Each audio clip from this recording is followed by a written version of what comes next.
Welcome, here I've got TCL 25G and I'm gonna show you how to turn on and off the camera grid lines at this device.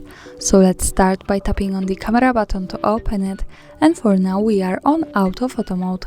From here let's go to the left corner button to open the advanced camera settings.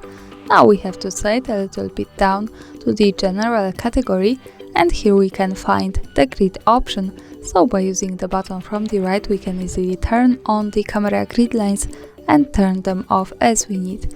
Now let me keep them turned on. When we go back to the camera we can see these lines in the preview.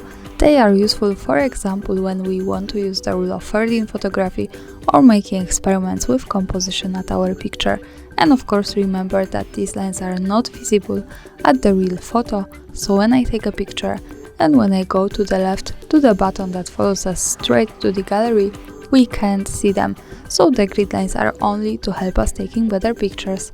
And of course when we don't need them, we have to go back to the left corner settings, slide down to the general category and pick this button from the right with grid to turn them off.